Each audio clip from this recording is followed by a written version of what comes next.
సందేశాన్ని మరల రాత్రి అంతా మేము మెడిటేట్ చేసి ఇన్ రిటర్న్ మా స్థానిక సంఘాల్లో మేము ఆ వాక్యాన్ని ప్రకటించగలిగినట్లు మమ్మల్ని నాయత్తపరచండి.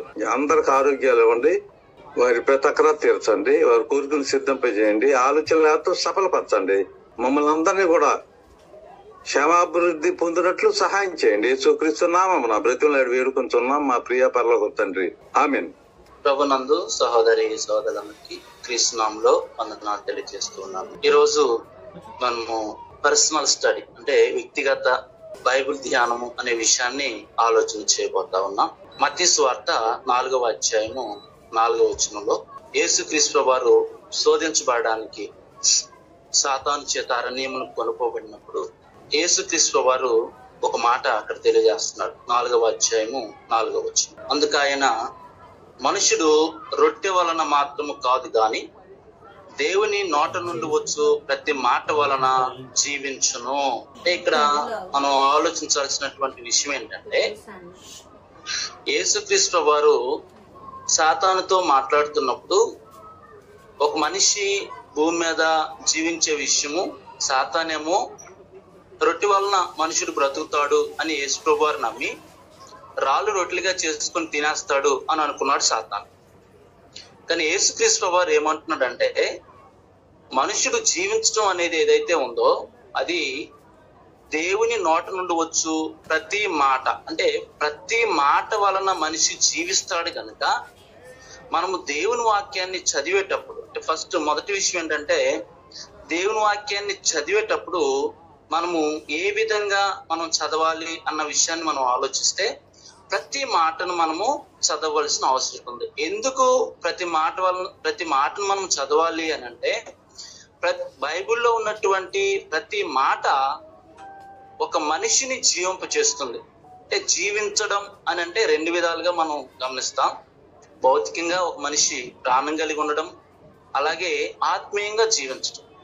లోకంలో అయితే బ్రతికుండడం అనేటువంటి భావం ఏంటి అంటే, మనిషి బ్రతికుండడం, చెల్లించడం, మాట్లాడడం, ఉనికి కలిగి ఉండడం అనేటువంటి దాని గురించి మాత్రమే లోకంలో మనుషులు బ్రతికుండడం అనే దాని గురించి ఆలోచన చేస్తూ ఉంటారు. కానీ ఇక్కడ ఆత్మ సంబంధంగా మానవ జీవితానికి సంబంధించిన వాస్తవం అంటే సత్యం ఏంటి అంటే, జీవించి ఉండడము అని అంటే బ్రతికుండడము కాదు, లేదా శరీరంలో ప్రాణం ఉండడము కాదు. జీవించి ఉండడము అని అంటే ఆ వ్యక్తి ఆత్మ సంబంధంగా జీవము కలిగి ఉండడం, అంటే దేవుని యొక్క జీవము, దేవుని స్వభావము, దేవుణ్ణి కలిగి ఉండడం. దాన్ని యేసుక్రీస్తు వారు ఏం చెప్పాడంటే, దేవుని నోట నుండి వచ్చు మాట వలన మనిషి జీవిస్తాడు. జీవించడము అని అంటే నిజంగా రియల్ గా లైఫ్ అనేటువంటిది దేవుని వాక్యం ద్వారా మనిషి బ్రతుకుతాడు. కాబట్టి మానవుడు అంటే మనము ముఖ్యంగా పర్సనల్ స్టడీ అంటే వ్యక్తిగతంగా దేవుని వాక్యాన్ని మనం ధ్యానించేటప్పుడు ఏ ఒక్క మాట కూడా బైబిల్లో వ్యర్థంగా లేదు. ప్రతి మాట దాన్ని జాగ్రత్తగా పరిశీలించి 1కి 10 సార్లు చదివి దాన్ని మనం జాగ్రత్తగా స్టడీ చేస్తే అది మానవుని జీవింపు చేస్తుంది అన్న విషయాన్ని యేసుక్రీస్తు వారు తెలియజేశాడు. అంటే ప్రతి మాట మానవునికి జీవాన్ని ఇస్తుంది, ప్రతి మాట మానవుని బ్రతికిస్తుంది. ఆ విషయాన్ని మనం చూస్తాం. ద్వితీయోపదేశకాండము 4వ అధ్యాయము 7వ వచనంలో ధర్మశాస్త్రంలో ఉన్నటువంటి నీతి విధులు, కట్టడలు అవన్నీ కూడా ఎంత విలువైనవో తెలియజేస్తాడు. 4వ అధ్యాయం 7వ వచనం, ఏలయనగా మనము ఆయనకు మొరపెట్టినప్పుడు ఎలా మన దేవుడని యెహోవా మనకు సమీపంగా ఉన్నట్టు, మరి ఏ గొప్ప జనమునకు ఏ దేవుడు సమీపంగా ఉన్నాడు? మరియు నేడు నేను మీకు అప్పగించుచున్న ఈ ధర్మశాస్త్రం అంతటిలో నున్న కట్టడలను, నీతి విధులను గల గొప్ప జనమేది? అంటే ధర్మశాస్త్రంలో ఏమున్నాయండి? నీతి విధులు ఉన్నాయి, కట్టడలు ఉన్నాయి. అంటే ఇక్కడ ఒక మాట అన్నాడండి, ధర్మశాస్త్రం అంతటిలోనున్న అన్నాడు. అంటే ధర్మశాస్త్రంలో ఉన్న సమస్త మాటలు, అంటే ధర్మశాస్త్రంలో సుమారు 613 ఆజ్ఞలు మనం చూస్తాం. 613 ఆజ్ఞలు అంటే ధర్మశాస్త్రంలో ఉన్నటువంటి ఆ వాక్యం అంతా కూడా, ఆ నియమాలన్నీ కూడా, ధర్మశాస్త్రం అంతటిలో ఉన్న నీతి విధులు, ఆ కట్టడలు ఏ ఒక్కటి వదిలివేసేది లేదా. అవన్నీ కూడా విలువైనవే. 613 ఆజ్ఞలు విలువైనవే. అందుకే మనం యాకోబు పత్రిక 2:10 చూసినప్పుడు అక్కడ ఏమన్నాడంటే, ధర్మశాస్త్రం అంతయు నెరవేర్చి ఒక్క ఆజ్ఞ విషయంలో తప్పిపోయినా సరే మళ్ళా ధర్మశాస్త్రం అంతా పోగొట్టుకున్నట్లే, లేదా మళ్ళా మొదటికి రావాలి అని చెప్పేసి, అంటే ధర్మశాస్త్రం అంతా కూడా మళ్ళీ తప్పిపోయినట్లు లెక్కే అని చెప్పేస్తాడు యాకోబు పత్రిక. దాన్ని బట్టి మనం ఆలోచించాల్సిన విషయం ఏంటంటే, ప్రతి మాట వలన మనిషి జీవిస్తాడు. అలాగే ధర్మశాస్త్రం అంతా కూడా, చాలా మంది ఏమంటారంటే, ధర్మశాస్త్రం కొట్టివేయబడింది కదా, ఇంకా దాన్ని చదవకూడదు, అది అవసరం లేదు, లేకపోతే దాని వలన ప్రయోజనం లేదు అంటుంటారు. ధర్మశాస్త్రంలో దేవుని యొక్క గుణాలను మనం చూస్తాం. ధర్మశాస్త్రంలో నీతి విధులు మనం చూస్తాం. ప్రవక్తలు ప్రవచించినటువంటి గొప్ప గొప్ప మరి ప్రవచనాలు, అంటే వాళ్ళు ఏమి చేస్తే దీవించబడతాం, ఏమి చేస్తే శాపం తెచ్చుకుంటాం, చాలా విలువైనటువంటి నియమాలు ధర్మశాస్త్రంలో ఉంటాయి. అప్పుడు ధర్మశాస్త్రాన్ని మనం చదివేటప్పుడు అందులో కూడా ఏ ఒక్క మాట కూడా మనం తీసివేయడానికి వీల్లేదన్న. ప్రతి మాటని మనం ధ్యానించినప్పుడు, ప్రతి మాటను మనం చదివినప్పుడు ఖచ్చితంగా మరి మనం ఎలా దీవించబడతాము, లేదా ఎలాగ మనం శిక్షించబడతాము అనేటువంటి చక్కటి సమాచారం ధర్మశాస్త్రంలో మనం చూస్తాం. ఇర్మియా గ్రంథము 26వ అధ్యాయము 2వ వచనం మనం చూసినప్పుడు, అంటే ప్రతి మాట మనం చదవాలి అని వాక్యం సెలవిస్తుంది. ఆ చదివితే మనకి ఎంత మేలు జరుగుతుందో, దాన్ని ఎలా చదివితే మనం నిజమైనటువంటి ప్రయోజనాన్ని మనం పొందగలుగుతాము అన్న విషయాన్ని మనం ఆలోచన చేస్తాం. ఇర్మియా గ్రంథము 26వ అధ్యాయము 2వ వచనాన్ని మనం చూసినప్పుడు, యెహోవా ఆజ్ఞ ఇచ్చినదేమనగా, నీవు యెహోవా మందిరావరంలో నిలిచి నేను నీకు ఆజ్ఞాపించు మాటలన్నిటినీ యెహోవా మందిరములో ఆరాధించుటకై వచ్చు యోధా పట్టణస్థులందరికీ ప్రకటింపుము, వాటిలో ఒక్క మాటైనను చెప్పక విడువకూడదు. అంటే ఒక్క మాట, అంటే యెహోవా సన్నిధికి ఆరాధించడానికి వచ్చే వాళ్ళందరికీ కూడా ఈ ధర్మశాస్త్రంలో ఉన్నటువంటి విషయాలన్నీ చెప్పు ఇర్మియాకి తెలియజేస్తున్నాడు తండ్రి. ఏ ఒక్కటి కూడా అందులో ఒక్క మాటను విడిచిపెట్టకుండా దేవుని వాక్యాన్ని చదివటం. జనరల్ గా ఏం చేస్తుంటామంటే, ఆడొక మాట ఏడొక మాట ఆడొక మాట, జనరల్ గా ఏదో మనం చేసేసేసి లేదా ఒక వాక్యం చదివేసాం, ఒక వాక్యం చదివినప్పుడు ఏం చేస్తాం అంటే అందులో మనకు నచ్చింది ఒకే ఒక మాట తీసుకుంటాం. అప్పుడు సందర్భం పోద్ది, దాని ఉద్దేశం పోద్ది, అసలు రాయించినటువంటి వ్యక్తి అంటే, లేకపోతే ఎవరైతే రాశారో మరి ఆ వ్యక్తి రాస్తున్నప్పుడు ఆ మాట ఎందుకు రాస్తున్నాడో, అక్కడ ఉన్నటువంటి ఏ పరిస్థితులను బట్టి రాస్తున్నాడో, మరి రాస్తున్నటువంటి వ్యక్తులు ఏ పరిస్థితుల్లో ఉంటే ఈ విషయాలు రాస్తున్నాడో, ఇవన్నీ ఏముండదు ఇంకా. అందుకే ఎప్పుడైనా సరే దేవుని వాక్యాన్ని మనం చదివేటప్పుడు ఒక్క మాట కూడా ఇది పక్కన పెట్టేది ఉండదండి. ప్రతి ఒక్క మాట కూడా మరి విలువైనదే. ప్రతి ఒక్క మాటను చదవాలి, విడిచిపెట్టేది ఏది కూడా బైబిల్లో లేదు అన్న విషయాన్ని మనం ఆలోచిస్తే ఎక్కువగా మనం మేలు పొందడానికి అవకాశం ఉంటుంది. యెహోషువ గ్రంథము 1వ అధ్యాయము 7వ వచనం మనం చదివినప్పుడు ధర్మశాస్త్రం విషయంలో ఇశ్రాయేలుతో దేవుడు చెప్తున్నటువంటి మాట. యెహోషువ గ్రంథము 1వ అధ్యాయము 7వ వచనాన్ని మనం చదువుతామండి. అయితే నీవు నిబ్బరము కలిగి జాగ్రత్త పడి బహుధైర్యముగా నుండి నా సేవకుడైన మోషే నీకు ఆజ్ఞాపించిన ధర్మశాస్త్రం అంతటి చొప్పున చేయవలెను. నీవు నడుచు ప్రతి మార్గమున చక్కగా ప్రవర్తించినట్లు నీవు దాని నుండి కుడికి గాని ఎడమకు గాని తొలగకూడదు.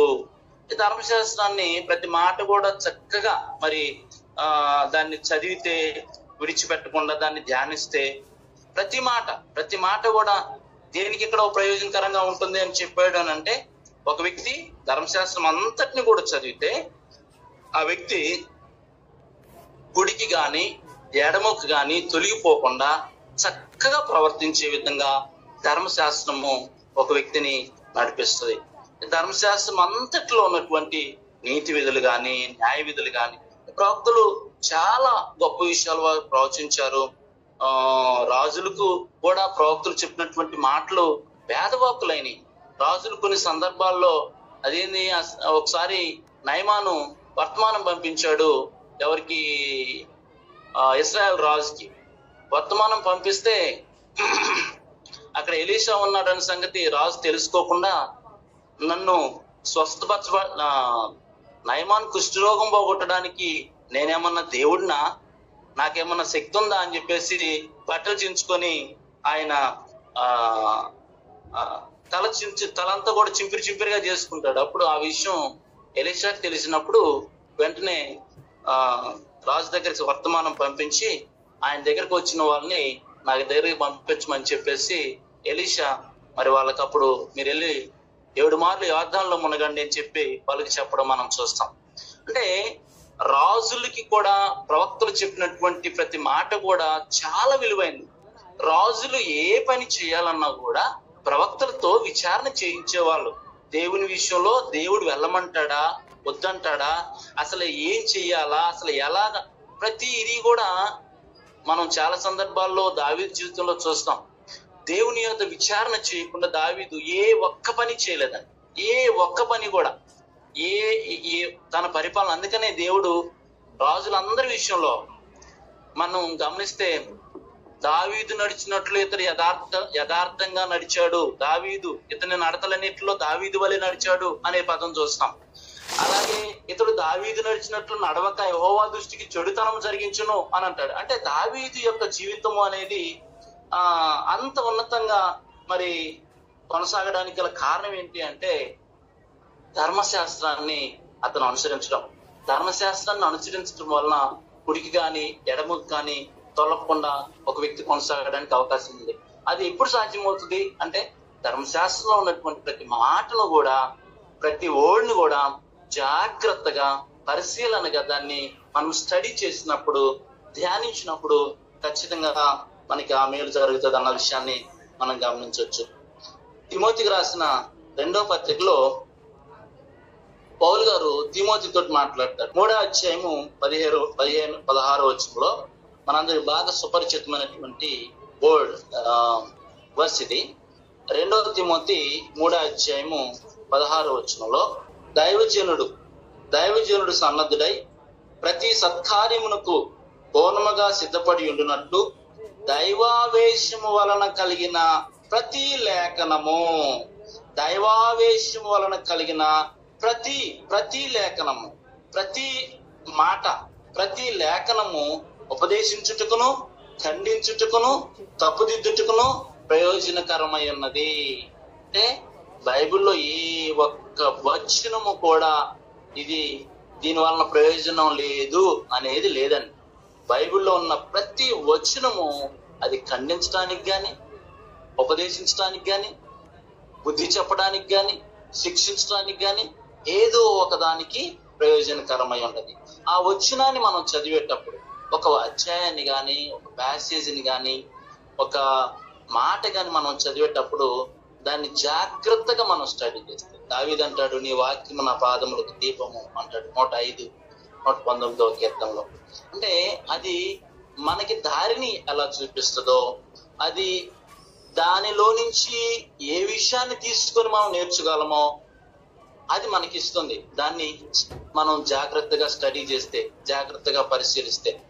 అందుకే ఈ మాటలను మనం జాగ్రత్తగా ఆలోచిస్తే రోమపత్రికలో చెప్పాడు 15వ అధ్యాయం 4వ వచనం.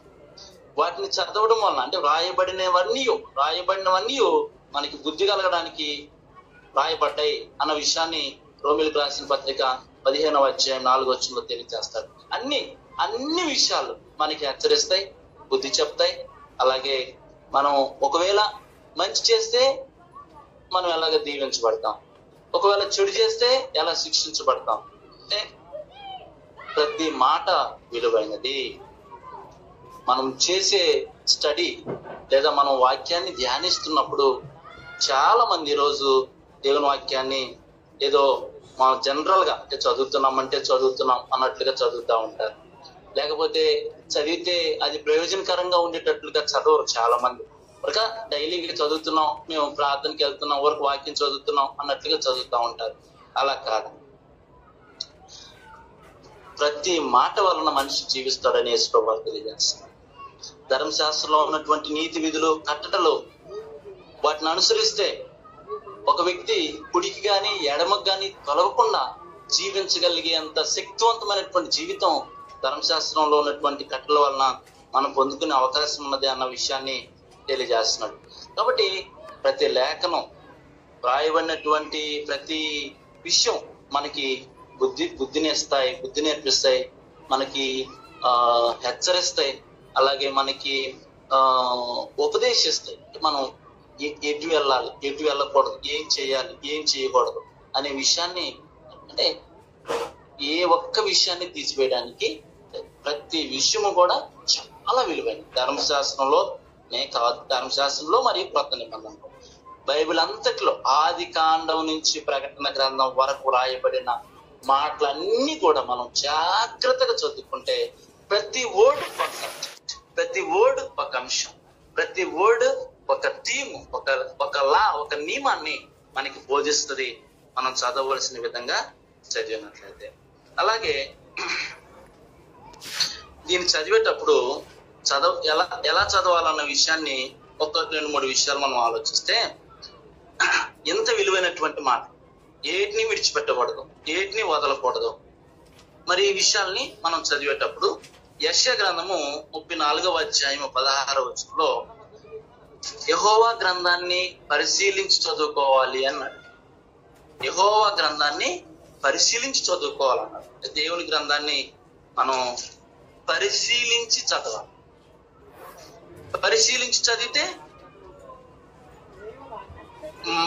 మనకి అవసరమైనటువంటి విషయం దొరుకుతుంది. అంటే కీర్తన గ్రంథంలో అన్నాడు, యెహోవా ధర్మశాస్త్రమును ఆనందించుచు దేవారాత్రము దాన్ని ధ్యానించువాడు ధన్యుడు. ఒక వ్యక్తి వాక్యాన్ని చదువుతున్నప్పుడు ఆనందించడం అనేటువంటిది ఎలా జరుగుతుందండి? ఆనందించడము అనేటువంటిది ఎలా వస్తుంది అంటే, దాన్ని పరిశీలించేటప్పుడు, దాన్ని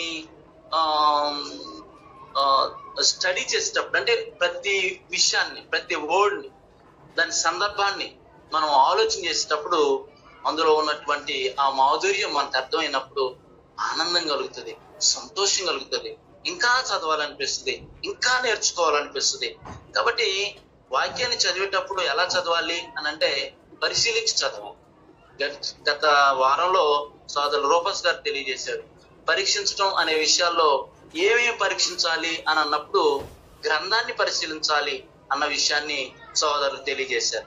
కాబట్టి పరిశీలించటం అనేటువంటి విషయాన్ని మనం ఆలోచన చేస్తే సరిగ్గా వాక్యాన్ని చదవవలసిన విధంగా వాక్యాన్ని చదవడం, సందర్భాన్ని, రాసిన వ్యక్తి మానసిక స్థితిని, ఎవరికైతే రాస్తున్నాడో వాళ్ళ యొక్క మానసిక స్థితిని, రాస్తున్న సమయాన్ని, అక్కడ పరిస్థితుల్ని, వాటన్నిటిని మనం అర్థం చేసుకొని ఆ మ్యాటర్ని మనం అవగాహన చేసుకొని జాగ్రత్తగా చదివితే, అంటే ఎవరికో రాయబడ్డాయి ఈ విషయాలు బైబిల్లో రాయబడిన ఏ విషయం కూడా మనకు రాయబడింది లేదు. ఎవరెవరు వాళ్ళ పరిస్థితులను బట్టి, వాళ్ళ అవసరాలను బట్టి, వాళ్ళకున్న సందర్భాలను బట్టి రాయబడ్డాయి. అవి మనం చదివేటప్పుడు అందులో మనకి ప్రయోజనకరమైనటువంటి విషయాన్ని మనము తీసుకోగలిగే విధంగా, నేర్చుకోగలిగే విధంగా పరిశీలనతో వాక్యాన్ని చదవాలి. తెస్సలోనికలకు రాసిన పత్రికలో కూడా మనం 5:21 ఒక మాట అన్నాడు. ఏమన్నాడంటే, సమస్తమును పరీక్షించి మేలైన దాన్ని చేపట్టాలి. రకరకాల బోధనలు మనం చూస్తున్నాం ఈ రోజుల్లో. చాలా భయంకరమైనటువంటి బోధలు వచ్చేసినాయి, అసలు మౌల్డ్ చేసేటువంటి బోధలు వచ్చేసినాయి. మన దేశంలోనూ వచ్చినాయి, అమెరికా నుంచి కొన్ని తప్పుడు బోధలు ప్రపంచంలోనికి వెళ్ళిపోతా ఉన్నాయి. రకరకాల బోధలు వచ్చేస్తున్నాయి. అయితే పౌలు గారు ఏమన్నాడంటే, పరీక్షించి మేలైన దాన్ని చేపట్టాలి. పరీక్షించేటువంటి సామర్థ్యం మనకు లేదనుకోండి, మనం తప్పుడు బోధలోనే ఉండిపోతాం. అందుకే వాక్యంలో ఉన్నటువంటి ప్రతి మాట విలువైనది మాత్రమే కాదు, కానీ దాన్ని వినియోగించుకునే విధానం కూడా మనకు తెలియాలి. అది విలువైనదే, జీవం చేస్తే ఓకే, కానీ దాన్ని పరిశీలించాలి, దాన్ని పరీక్షించాలి. అందుకే బెరయాలో ఉన్నటువంటి సహోదరులు ఏం చేశారు? ప్రతిదినము 17వ అధ్యాయం 11వ వచనంలో ప్రతిదినము వారు లేఖనాలను పరిశీలన చేశారు. అపోస్తులైన పౌలు వాక్యం చెప్తే పరిశీలించటం అంటే ఏంటండి? అసలు అపోస్తులైన పౌలే వాక్యం చెప్తే పరిశీలించటం ఏంటి? ఆయన చెప్పింది అలా ఉందో లేదో అని పరీక్షించడం ఏంటి? ఈరోజు జనరల్ గా సంఘాల్లో మనం వాక్యం చెప్తుంటే వాళ్ళు ఏం పరిశీలించే వాళ్ళు ఎవరు ఉండరండి. విని దాన్ని ఇది కరెక్ట్, ఇదే కరెక్ట్, ఆయన చెప్పిందే కరెక్ట్ అని చెప్పేసి అనుసరించే వాళ్ళు ఎక్కువ ఉంటారు తప్ప ఇది అలా ఉందా లేదా, ఇది ఎంతవరకు కరెక్ట్, ఇది కరెక్టా కాదా అని పరిశీలించే వాళ్ళు లేరండి. అంటే పరిశీలించడం అనేటువంటిది మనం చాలా వరకు వదిలివేసేసి, అలా వదిలివేయడం వల్ల కొన్ని తప్పు మార్గాల్లోనే, తప్పు త్రోవల్లోనే, తప్పు సిద్ధాంతాల్లోనే, తప్పు విధానాల్లోనే మనం ఆరాధన చేసే విధానాలు తప్పు విధానాల్లోనికి వెళ్ళిపోవచ్చు. మనం ప్రార్థించే విషయాలు తప్పు విధానాల్లో ఉండొచ్చు, మనం పాడే విషయాలు తప్పు విధానాల్లో ఉండొచ్చు, మనం టీచ్ చేసి మనం బోధించే విషయాలు తప్పు విధానాల్లో ఉండొచ్చు. కారణం ఏంటంటే పరిశీలించే పరిస్థితులు పోయినాయి, లేవు. పరిశీలించడం అనేటువంటిది మనం చేయడం లేదా. కాబట్టి పరిశీలించడం అనేది ఎప్పుడైతే మనం ప్రారంభిస్తామో అప్పుడు ఆటోమేటిక్ గా ఒక్కొక్క దాంట్లో వాస్తవాన్ని, సత్యాన్ని, నీతిని మనం గుర్తించడానికి అవకాశం ఉంటుంది. కాబట్టి వాళ్ళు పరిశీలించారు, పౌలు చెప్పినా పరిశీలించారు. ఈరోజు మనం ఏం చేయాలా? ఒకవేళ ఎవరైనా వాక్యం చెప్తే రాసుకోవాలి, ఇంటికి వెళ్ళి అసలు మనకి ఈ మాటలు, ఆయన చెప్పిన మాటలు ఈ వాక్యానికి సరిపడుతున్నాయా లేదా, అసలు చెప్పిన ఆయన ఏ ఉద్దేశంతో చెప్పాడు, అతను ఏదో ప్లీజింగ్ కోసం, ఏదో మెప్పు కోసం చెప్పాడా, లేకపోతే నిజంగా ఇది మా ఆత్మీయ జీవితాలకు ప్రయోజనకరంగా ఉండడానికే చెప్పాడా, ఇది ఎంతవరకు నాకు ప్రయోజనకరంగా ఉంటది అని చెప్పేసి బెరయాలో ఉన్నటువంటి సంఘస్థులు ఎలా పరిశీలించారో అలా మనం కూడా ఇంటికి వెళ్ళి, సోదరులు ఇందాక ప్రార్థన చేసినప్పుడు సోదరుడు వాడాడు, మేము ఇంటికి వెళ్ళి వాటిని పరిశీలించే అవసరం అయితే ఇంకొక చోట మేము బోధించుకోవడానికి ప్రయోజనకరంగా ఉండే విధంగా మంచి వాక్యాన్ని అని ప్రార్థన చేశాడు. సోదరులకు వందనాలు. కాబట్టి మనం ఇంటికి వెళ్ళి కూడా ఏం చేయాలి అని అంటే వాటిని ఖచ్చితంగా పరిశీలించాలి. వినేసి ఆదివారం జనరల్ గా ఏం జరుగుతుందంటే, ఆదివారం సోదరులు వాక్యం చెప్తారు, కొద్దిసేపు బైబిల్ తీసి లేఖనాలు చూస్తాం, ఇంటికి వెళ్తాం, బైబిల్ అక్కడ పడేస్తాం, మళ్ళా ఆదివారం వచ్చేటప్పుడు బైబిల్ తీసుకుని వచ్చేస్తాం. అప్పుడు ఎలా మన ఆత్మీయ జీవితాల్లో మేలు జరుగుతుంది? దేవుడు కోరుకున్నటువంటి కుడి కానీ ఎడమకు కానీ తొలగినటువంటి అంత పవర్ఫుల్ బిహేవియర్ అనేది మనకి ఎలాగ సాధ్యపడుతుందండి? కాదు. కాబట్టి లేఖనాల్ని పరిశీలించి పరీక్షించి ప్రతి దినము కూడా బెరయాలో ఉన్నటువంటి సహోదరులు మరి దేవుని వాక్యాన్ని పరీక్షించాడు. అంటే దేవుని వాక్యాన్ని చదివినప్పుడు, దేవుని వాక్యాన్ని ధ్యానించినప్పుడు మన ఐస్ ఓపెన్ అవ్వాలి. అంటే మనోనేత్రాలు తిరుగుపడాలి. మనోనేత్రాలు అంటే తెలుసు కదండి, మనస్సు, హృదయము, మనస్సాక్షి. మనోనేత్రాలు, జ్ఞానేంద్రియాలు వేరు, మనోనేత్రాలు వేరు. ఈ మనోనేత్రాలు ఓపెన్ అవ్వాలన్నమాట. మనం ధ్యానించే విధానాన్ని బట్టి మనోనేత్రాలు ఓపెన్. 119వ కీర్తన 18వ వచనంలో, నేను నీ ధర్మశాస్త్రమునందు ఆశ్చర్యకరమైన సంగతులను చూచునట్లు నా కన్నులు తెరువుము. అద్భుతంగా రాశాడు. నీ ధర్మశాస్త్రాన్ని నేను చదివేటప్పుడు నా కన్నులు తెరువు. ఏం కన్నులు తెరవబడతాయి? ఎఫెసు పత్రికలో కూడా ఉందండి, వారి మనోనేత్రములు వెలిగింపబడినందున. ఎఫెసు పత్రికలో మనం చూస్తాం. అంటే మనోనేత్రాలు తెరవబడము అనేది ఎలా జరగాలి? వాక్యం చదివి, దేవుని వాక్యం చదివేటప్పుడు మన మనోనేత్రాలు తెరవబడతాయి. అంటే మనకి జ్ఞానం కలుగుతుంది. ఆ వాక్యం అక్కడ చదివినప్పుడు మనకి ఏం కావాలో అనేది అక్కడ అర్థమైపోతుంది, ఓపెన్ అయిపోతుంది. 4:4 కొరింథీయులకు రాసిన 2వ పత్రికలో 4:4లో అపోస్తలుడైన పౌలు కొరింథీయులకు రాస్తూ, యెహోవాకు సంబంధమైన దేవత అవిశ్వాసులైన వారి మనోనేత్రంలోకి ఏం కలుగజేశాడు? గుడ్డితనము కలుగుతుంది. అంటే గుడ్డితనము అంటే సత్యం తెలుసుకోకుండా, దేవుని తెలుసుకోకుండా, నీతిని తెలుసుకోకుండా, సువార్త వినకుండా, అసలు జీవితాన్ని గురించిన వాస్తవాలు ఒక మనిషికి అర్థం కాకుండా లోక సంబంధంగా బ్రతికెట్టాడు. డబ్బు, హోదాలు, మంచి పేర్లు, సుఖము, ఆనందం, శరీరం, లోక సంబంధమైన వాటి మీదే ఎఫెక్ట్స్ పెట్టి అలాగే బ్రతికి అదే జీవితం అనుకునేటట్లుగా మానవుణ్ణి సాతాను గురుడితనం కలుగు చేశాడు. దేనికి కలుగు చేశాడు అంటే మామూలు కలుగు కాదు, మనోనేత్రాలు గురుడితనం కలుగు చేశాడు. ఈ వాక్యం చదివేటప్పుడు ఆ మనోనేత్రాలు వెలిగించవాలి. ఆ విధంగా ఆ వాక్యాన్ని చదవాలి. చదివేటప్పుడు ఎలా చదవాలంటే మనోనేత్రాలు వెలిగించబడేటట్లుగా వాక్యాన్ని మనము చదవాలి. 25లో అక్కడే 19:25 ఏమన్నాడంటే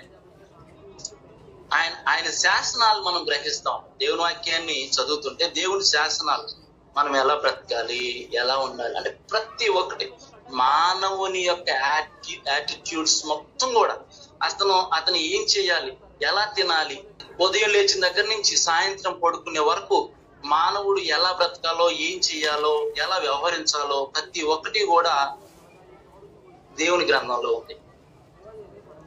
నియమాలు ఉన్నాయి, శాసనాలు ఉన్నాయి. ప్రతి ఒక్కటి కూడా సాతాను పద్ధతి ఉంది, దేవుని పద్ధతి. మనం ఆహారం భోజించాలి. దేవుని పద్ధతి ఏంటి? కష్టపడి సంపాదించుకొని భోజనం చేయాలి. సాతాను నుంచి దొంగతనం చేసో, మోసం చేసో, అన్యాయం చేసో, అక్రమంగానో, లంచాలు తీసుకోనో ఈ విధంగా మనిషి బ్రతుకు. కారణం ఏంటంటే సాతాను కొన్ని పద్ధతులు ఏర్పాటు చేసేసాడు. కాబట్టి ఒక మనిషి ఇలా ఒక విషయాన్ని నేను ఇలా మానవునికి ఉన్నటువంటి ప్రతి కోరికను, ప్రతి సహజ వాంఛను, ప్రతి గమ్యాన్ని, ప్రతి టార్గెట్ ని తను సాటిస్ఫై చేసుకోవడానికి దేవుని పద్ధతి అనేది ఒకటి ఉంది అనేది మనం గుర్తించడానికి దేవుని వాక్యాన్ని మనం చదవాలి. అందుకే చెప్పాడండి, గ్రహించినట్లు, నీ శాసనమును గ్రహించినట్లు ప్రార్థన చేశాడు. అక్కడ నాకు ఆ శక్తిని ఇవ్వమని ప్రార్థన చేశాడు. కాబట్టి మనం ఎప్పుడైతే ప్రార్థన చేస్తాం దేవుడు మనకు కావలసిన జ్ఞానాన్ని, గ్రహించే శక్తిని మనకి ఇస్తాడు. అంటే పూర్వకాలంలోనైతేనేమో డైరెక్ట్ గా వాళ్ళతో మాట్లాడాడు, కానీ ఈ రోజు దేవుడు డైరెక్ట్ గా మనతో మాట్లాడటం లేదు, కానీ మనకి తెలియచేస్తాడు. ఎఫెసీ పత్రిక 1:13, 12, 13, 14 మనం చదివినప్పుడు జ్ఞాన వివేచన అంటే సంపూర్ణ ఆ సత్యాన్ని తెలుసుకోవడానికి కావాల్సిన సంపూర్ణ జ్ఞాన వివేచన మనకి అనుగ్రహించాడట దేవుడు. మనం రక్షణ పొంది దేవుని కుమారులుగా ఈ భూమి మీద బ్రతకడానికి, క్రీస్తు లాంటి సారూప్యాన్ని సంపాదించుకోవడానికి మనకి ఎంత జ్ఞానం కావాలో, ఎంత వివేకం కావాలో, ఎంత నాలెడ్జ్ కావాలో అది దేవుడు మనకి ఒక ఆశీర్వాదంగా దేవుడు మనకి అది అనుగ్రహిస్తున్నాడు. ఆ విషయాన్ని అక్కడ ఎఫెసీ పత్రికలో మనం చూస్తాం. కాబట్టి ఇక్కడ దేవుని వాక్యాన్ని చదివేటప్పుడు పరిశీలించి మనం చదవాలి, పరీక్షించి చదవాలి, ప్రతి విషయాన్ని పరీక్షించాలి. మనకు అది అర్థం అవ్వాలి, దాని విషయం క్లారిటీ రావాలి. అంటే చదివేసి ఒక వచనాన్ని చదివేసి దాన్ని నా సొంత ఉద్దేశానికి ఉపయోగించుకోకూడదు. నేనేదో చెప్పాలనుకున్నాను, ఈ మాట ఏదో దానికి ఏదో సూటబుల్ గా ఉంది, వెంటనే దాన్ని అలా సపరేట్ చేసేసి దాన్ని అలాగా ఒక రాంగ్ వేలోకి తీసుకొని వెళ్ళకూడదండి. అది కరెక్ట్ కదా. అందుకే దేవుని వాక్యం చదివిస్తుంది, పొల్లైనను సున్నైనను తీసివేయకూడదు, దేవుని సపరేట్ చేయకూడదు. ఆ ఉద్దేశాన్ని, ఆ పర్పస్ ని, ఆ ఉద్దేశాన్ని బట్టే మనం ఏదైనా ఒక సబ్జెక్ట్ ఎంచుకుంటే ఆ ఉద్దేశాన్ని బట్టి మనం అది తీసుకోవాలి తప్ప సపరేట్ చేయకూడదు. ఆ మాటని సపరేట్ చేయకూడదు. నీతి అంటే ఆ ఒక్క మాటను సపరేట్ చేయకూడదు. పరిశుద్ధత అంటే ఒక్క మాట సపరేట్ చేయకూడదు.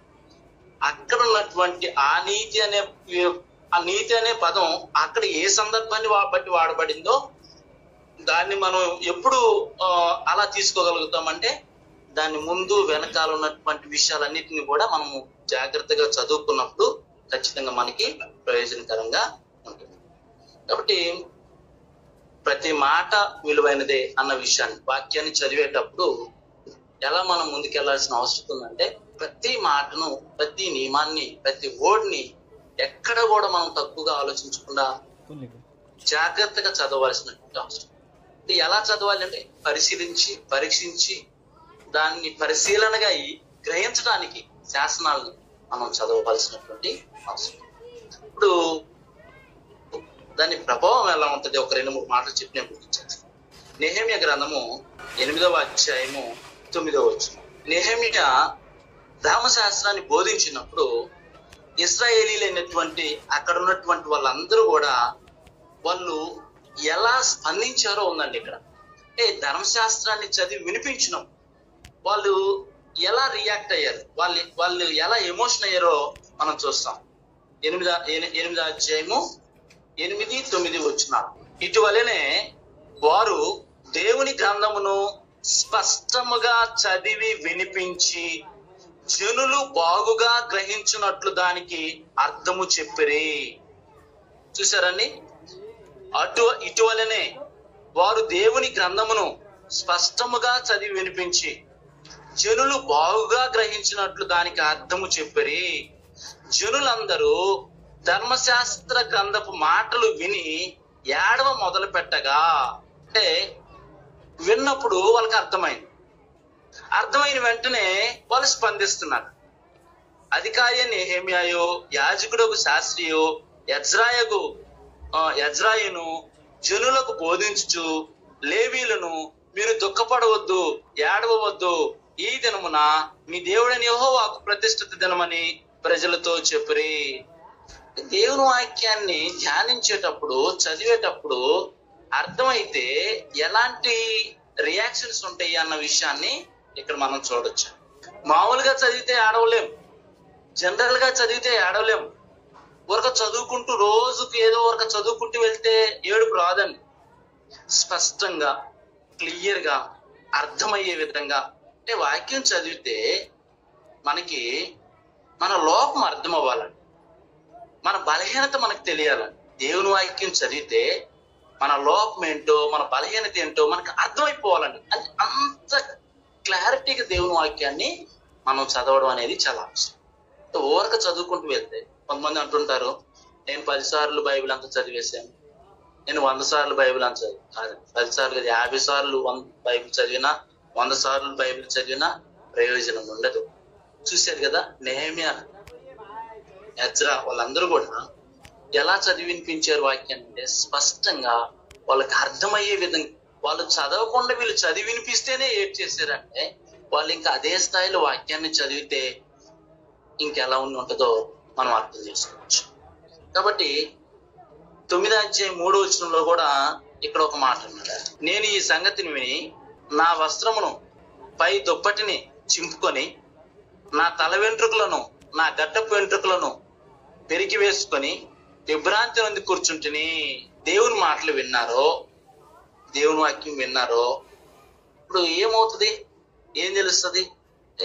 మనం చేసిన ఆ తప్పు ఏంటో మనకు తెలుస్తుంది, మనం లోపం ఎక్కడుందో తెలుస్తుంది, మనం ఏం తప్పు చేస్తున్నామో మనకు తెలుస్తుంది. జనరల్ గా ఇక్కడ తను చేసినటువంటి పాపం ఏదైతే ఉందో అది అతను బాధపడుతున్నాడు, ఒప్పుకున్నాడు, దిగులు పడుతున్నాడు, తన వస్త్రాలను చించేసుకొని ఇక ఒక విధమైనటువంటి దుఃఖంలోనికి వెళ్ళిపోయాడు. నా వస్త్రమును పై దుప్పటిని చింపుకొని నా తల వెంట్రుకలను నా గడ్డపు వెంట్రుకలను పెరికి వేసుకుని విభ్రాంతి పడి కూర్చుంటిని. ఇప్పుడు అంటే అక్కడ అదంతా ఇప్పుడు మనం వివరించుకోవడానికి సమయం సరిపోదు, కానీ వాక్యాన్ని చదివినప్పుడు దాని ప్రభావం ఎలా ఉండాలి అని అంటే మన పాపం ఏంటో మనకు తెలియాలి. అది సాధారణంగా చదివితే జరగదు. ఒక క్రైస్తవుడు, ఒక విశ్వాసి ఈరోజు అంటే జనరల్ గా మనకి పాత నిబంధన మనకు ఉన్నా కూడా క్రొత్త నిబంధన వచ్చేసింది. ఈ క్రొత్త నిబంధనలో గోల్డెన్ నియమాలు ఇచ్చాడు యేసుప్రభువు మనకి. పాత నిబంధనలో ఎత్తి శ్రేష్టమైనవి క్రొత్త నిబంధనలో యేసుప్రభువు ద్వారా మనం చూడగలుగుతాము. ఇప్పుడు ఈ క్రొత్త నిబంధనని మనము ఇదే స్థాయిలో కానీ చదివితే మనం ఎలాగ తయారవుతాం? వాస్తవాన్ని గమనిస్తే యేసుక్రీస్తు లాగా తయారవుతాం. ఇంత స్పష్టంగా ఇంత క్లియర్ గా దేవుని వాక్యాన్ని చదివితే నిజంగా ప్రతి ఒక్క వ్యక్తిని కూడా క్రీస్తు ప్రభులాగా అయిపోతామండి. అంటే క్రీస్తు ప్రభులాగా అవ్వడం అంటే మనం వేషధారణ కాదు, ఆయనలాగా గడ్డం పెంచుకుంటామనో లేకపోతే ఆయనలాగా ఏదో యూదుల్లాగా అంగీ వేసుకొని తిరుగుతామని కాదు అక్కడ అర్థం. క్రీస్తు లాంటి ప్రవర్తన, క్రీస్తులాగా మాట్లాడతాం, క్రీస్తులాగా మన బిహేవియర్ ఉంటుంది. ప్రతి సహోదరుడితో, ప్రతి సహోదరితో, అన్యులతో, లోకస్తులతో, ఒకవేళ ఉద్యోగం చేస్తుంటే ఉద్యోగంలో, ఒకవేళ పనికి వెళ్తే పనిలో యేసుక్రీస్తు ప్రభువారు అయితే ఎలా వ్యవహరిస్తాడో రాజీ లేకుండా అలా మనం బ్రతకడానికి కృషి చేస్తాం. ప్రియమైనటువంటి దేవుని అంటే అంత శక్తివంతంగా మనం బ్రతకడానికి ఈ లేఖనాలు మనకి ప్రయోజనకరంగా ఉంటాయి. నేడు అలా మారడానికి ఈ లేఖనాలను ఉపయోగించుకునే వాళ్ళు బహుశా చాలా తక్కువ మంది అనుకోవచ్చు. లేఖనాలు అలా అలా మనకి ప్రయోజనకరంగా వాడబడాలి అని దేవుని వాక్యం సెలవిస్తుంది. వాక్యం మన జీవితంలో సరిగ్గా పనిచేయాలి అని అంటే అంత స్పష్టంగా, అంత క్లియర్ గా మనం చదివితే గాని ఇలాంటి ప్రభావితమైనటువంటి జీవితాన్ని మనం పొందలేము. దినవృత్తాంతంలో 2వ గ్రంథం 34:19 కూడా రాజు ఏం చేస్తాడంటే వస్త్రాలను చించుకొని ప్రార్థించడానికి వేస్తాడు. నినివే పట్టణం విషయంలో కూడా యోనా వెళ్లి దేవుని వాక్యం ప్రకటించిన వెంటనే రాజు గోని పట్ట కట్టుకొని వస్త్రాలను బూడిద రాసుకొని ఆయన కూడా ఉపవాసం ఉండి ప్రార్థన చేయడం మనం చూస్తాం. అంటే చేంజెస్ అనేటువంటివి, ప్రభావం అనేటువంటిది మన జీవితంలో అలా ఉంటదండి. ఎప్పుడైతే మనం ఏ ఒక్క మాటను విడిచిపెట్టకూడదు. మొదటి విషయం మనం ఆలోచన చేశాం, ధర్మశాస్త్రంలో రాయబడిన విషయాలు కానీ, కొత్త నిబంధనలో రాయబడిన విషయాలు కానీ ప్రతి మాట కూడా మనల్ని జీవింపజేస్తుంది. అలాగే కుడికి ఎడమికి తొలగకుండా మనల్ని నడిపిస్తుంది, మనం గ్రహించేటట్లు చేస్తుంది. అలాగే మనం పరిశీలించేటప్పుడు వాక్యాన్ని, గ్రంథాన్ని సందర్భానికి వేరుగా కాకుండా పరిశీలించాలి. సమస్తాన్ని పరిశీలనగా పరిశీలించాలి. ఒకవేళ మనం క్రైస్తవులం, దేవుని బిడ్డలం, ఎక్కడికైనా వెళ్ళాం, ఒక వాక్యం నేర్చుకున్నాం, ఒక ప్రసంగాన్ని నేర్చుకున్నాం, వచ్చాం, దాన్ని ఇంటికాడ కూర్చొని మళ్ళా పరిశీలన చేసుకోవాలి. ఇది కరెక్టా కాదా? చాలా సందర్భాల్లో మనకి చెప్పేటప్పుడే తెలిసిపోద్ది ఇది రాంగ్, ఫాల్స్ డాక్ట్రిన్ ఇది అనేది చాలా వరకు బోధించే వాళ్ళని చాలా వరకు తెలిసిపోద్ది. ఒక విశ్వాసులైన వాళ్ళు ఏం చేస్తారు, రాసుకుంటారు, వాళ్ళకి తెలియదు కాబట్టి కొన్ని విషయాలు రాసుకున్న. ఇంటికి వెళ్ళిన తర్వాత ఆ వాక్యాన్ని, రాయబడిన వాక్యాన్ని 10 సార్లు 20 సార్లు చదివితే, అన్ని సార్లు చదివితేనే మనకు అర్థమైంది అందులో ఉన్న విషయం, అది దీనికి సెట్ అవుతుందా లేదా. ఆ ఒక్క మాటే కాదు, ఆ అధ్యాయం అంతా, అవసరమైతే ఆ పుస్తకం అంతా, ఆ ప్యాసేజ్, ఆ సందర్భం ఎన్ని అధ్యాయాలు ఉందో, ఆ సందర్భం ఎన్ని ప్యాసేజెస్ ఉందో, ఆ ప్యాసేజ్ అంతా చదివితే మనకు అర్థమైంది. ఇలా దేవుని వాక్యాన్ని మరి చదివినటువంటి వాళ్ళు ఏ విధమైనటువంటి ప్రభావం వాళ్ళలో కలిగిందో మనం చూస్తాం. ఒక సందర్భంలో మనం అపోస్తలుల కార్యాలు చూసినప్పుడు 16వ అధ్యాయంలో ఫిలిప్పీలో పౌలు గారు నదీ తీరంన ప్రార్థన జరుగును అనుకొని అక్కడికి వెళ్ళి కుడి వచ్చిన స్త్రీలతో మాట్లాడుతూ ఉన్నప్పుడు లుదియం ఆమె గోదావరంగప్పుడు అమ్ముకొని దూతేరు పట్టణస్థాలు అమ్మొచ్చాడు కూర్చొని జస్ట్ వింది, వాక్యం వింది. విన్నప్పుడు ఆమె హృదయము తెరవబడింది. ప్రభు ఆమె హృదయమును తెరిచను గనుక అనే పదం మనం చూస్తాం. వాక్యం విన్నప్పుడు ఆమె హృదయం తెరవబడింది. అంటే ఆమె వినే విధానం అలాంటిదన్న. అక్కడ చాలా మంది ఉన్నారు, వాళ్ళ గురించి చెప్పలేదు. ఆమె హృదయము తెరవబడెను అని అంటే ఆమె వాక్యం వినే విధానం. ఈరోజు మనం కూడా పర్సనల్ స్టడీ అనేటువంటిది చాలా ప్రాముఖ్యం. అది ప్రతి మాట విలువైనదే, తీసివేసేది ఏం లేదు అన్న విషయాన్ని మనం గ్రహించాం. అలాగే దాన్ని ఎలా చదవాలో ఆలోచన చేశాం. అలాగే అది అలా చదివితే ఎలాంటి ప్రభావితమైనటువంటి జీవితాన్ని మనం కలిగి ఉంటాము, ఎంత శక్తివంతమైన జీవితాన్ని కలిగి. ఈరోజు కొన్ని సంవత్సరాల పాటు మనం దేవుని వాక్యాన్ని చదువుతున్నాము, వింటున్నాం, కానీ నిజంగా క్రీస్తులాగా మారడం లేదు. క్రీస్తులాగా ప్రతి సందర్భంలో క్రీస్తులాగా వ్యవహరించలేకపోతా ఉన్నాం, క్రీస్తులాగా మాట్లాడలేకపోతున్నాం, ఆలోచించలేకపోతున్నాం. కారణం ఏంటి?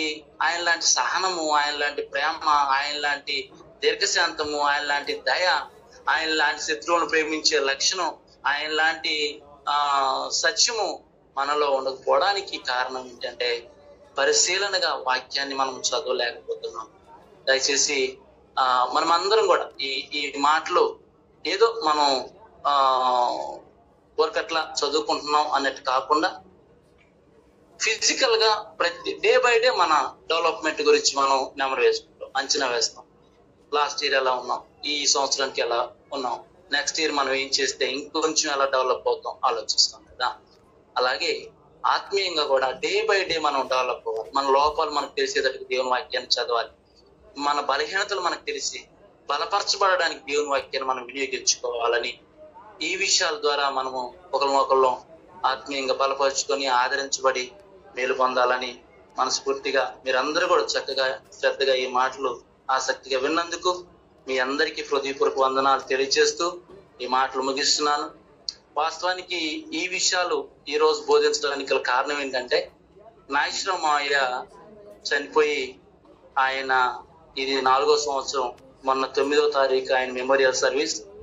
ఆయన ప్రసంగించినటువంటి ప్రసంగాల్లో ఇది ఒక ప్రసంగం. ఆయన జ్ఞాపకం చేసుకుంటూ కొన్ని మాటలు, ఆయన చెప్పినటువంటి కొన్ని విషయాల్ని జ్ఞాపకం చేసుకోవాలని ఆశతో ఈ విషయాలు మీతో షేర్ చేసుకోవడం జరిగింది. కాబట్టి సోదరుడు నాగేశ్వర గారు మీకు అందరికి తెలిసినటువంటి వ్యక్తే. ఆయన కుటుంబం కొరకు మీరందరూ ప్రార్థన చేయాలని మనస్ఫూర్తిగా కోరుకుంటూ ఈ మాటలు విన్న మీ అందరికీ అవకాశం ఇచ్చిన సోదరులు సూర్యందర్ గారికి వందనాలు తెలియజేసుకుంటూ ఈ మాటలు వందనాలు.